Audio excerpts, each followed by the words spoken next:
Hi, thanks for watching. I was speaking with a friend just the other day, and we were talking about how we just take our sources of information and we just trust them and we repeat them as if we know that they're true. We know that it's a fact. We don't actually go and research and find out if each of these things that we're repeating are true or not. And the reason is it's shorthand, but we find sources that we trust, whether it's a friend or a news source or something like that. And we just take their word as gospel and we repeat it, and it forms our opinions. And rarely do we even look to find out if it's true or not. Well, let's talk about that. I have a couple examples that I'd like to share. The examples themselves, the topics of which are unimportant. I did not choose anything political. Sometimes when you talk about politics, it's difficult to see the nuance when you're rooting for a particular team. So these are just examples, but they have nothing to do with the topic, okay? This first one is over a year old. It's from Slate, slate.com. It's an online magazine. And here's the headline. Starting in 2019, if your film isn't diverse, it won't be eligible for a BAFTA award. And you read that and you're like, wow, they're really pushing things forward.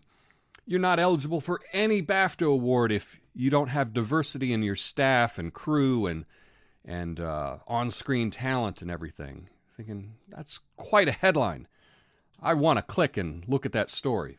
And by look at the story, I mean look at the nice picture and look at the headline, because most of us don't actually read the whole article. But when you scroll down to the bottom, there's a correction. The day after it was printed. Correction, December 20th, 2016. This post originally suggested that films that did not meet the diversity requirements would be ineligible for all BAFTA awards. The requirements only apply to the Outstanding British Film or Outstanding Director by British Writer-Director or Producer awards. So 4 awards out of 40 or something, or even more. So a very small percent has the diversity requirement. Well, that was corrected the next day, and it's been a year, and they still have not corrected the headline. You look at the headline, it would lead you to believe that it's for all the awards.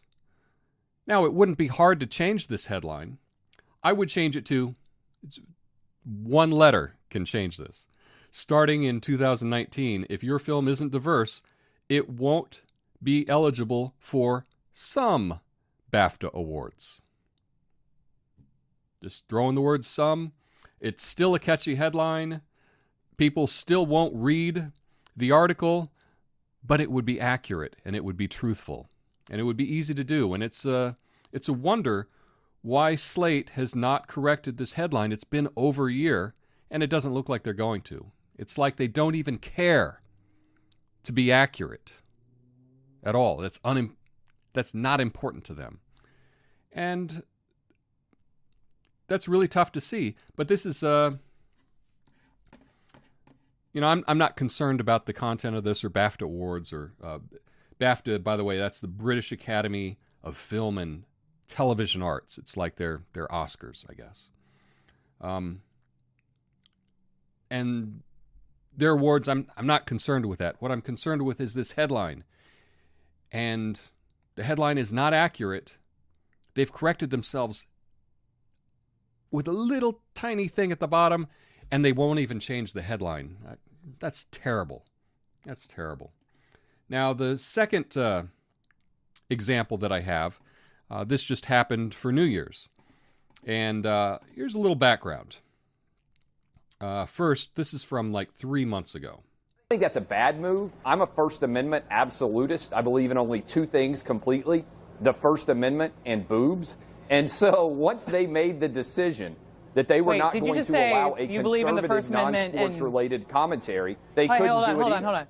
I just want to make sure I heard you correctly as a woman anchoring the show. Did you say, what did you just say? You believe in the First Amendment and BWOBS? Boob. So he said he believes in the First Amendment and boobs. She said BWOBS, and that's important for later. So this was a sports radio guy who was on CNN, and he is doing a little shock jockery by saying he believes in the First Amendment and boobs, and the host was so outraged that she even spelled it out, BWOBS. No big deal. I don't watch CNN. I don't even have cable. But that happened a couple months ago. Well, this guy went on Twitter and wanted to have some fun and offered 10 grand or something like that if anyone could say to this host, the CNN host on New Year's Eve, I like boobs, right? And so let's see what happened on CNN New Year's Eve night. Trust us. But we want to introduce you. Hey, come Dustin. here to this guy. What's your name? My name's Dustin. Dustin. We understand you have something special. Yeah, for sure. All right, well, come on. Hey, come here. And your girlfriend in the red. Beautiful. Hi. Where are Do you it. from? Atlanta. Yeah, Let's I'm do an it. Atlanta girl. Let's do it. Marissa, I love you. And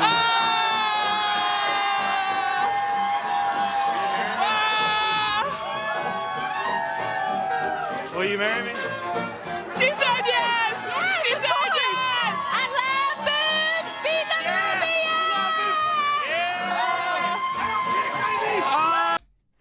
So there was a fake proposal on New Year's Eve live on TV, and he didn't have a little box. He just had the ring, and he said, "Hey, will you marry me?" And she said yes. She got up, and then to the host here, she said, "I love boobs, BWOBS."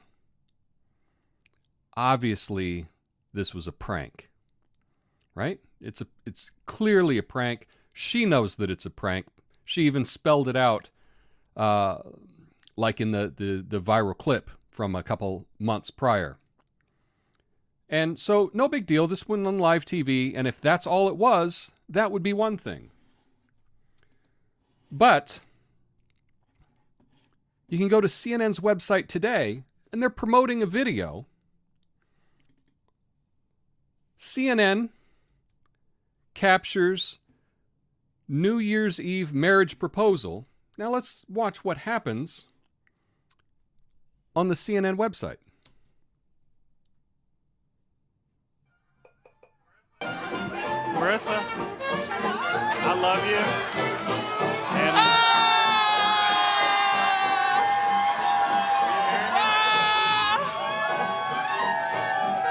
will you marry me?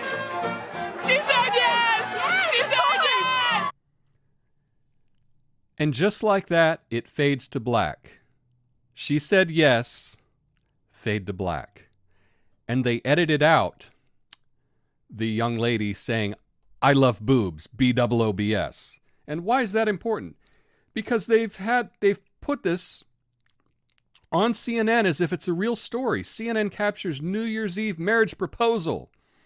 CNN's Brooke Baldwin and Don Lemon help a couple get engaged in New Orleans. Source, CNN. And it's not important. This isn't real news. It's not a big deal. But what is interesting is that CNN will go to great lengths to conceal the fact that they got pranked. They just edited that part out and then went on and presented it as if it were a story. Now, sure, you're thinking, Tom, yeah, but these stories weren't that important. Well, that's why I chose them, is these are not important stories. So we can look at them with some objectivity. And if these news sources won't be honest and truthful about these things that don't really matter, what are they doing for the stories that really do matter? I don't know. Who are the news sources that you trust? What online web magazines or late night or not, what cable news networks do you get your news from, and do you trust? Let me know in the comments. I would love to see your sources for who you trust. But as of right now, I am not a big fan of CNN or Slate. But let me know in the comments, and I look forward to reading what you say. Thanks. Peace. Thanks for watching my video. Please click the like button and subscribe for more. I appreciate you being open to my ideas, and I'm open to reading yours in the comments below. Peace.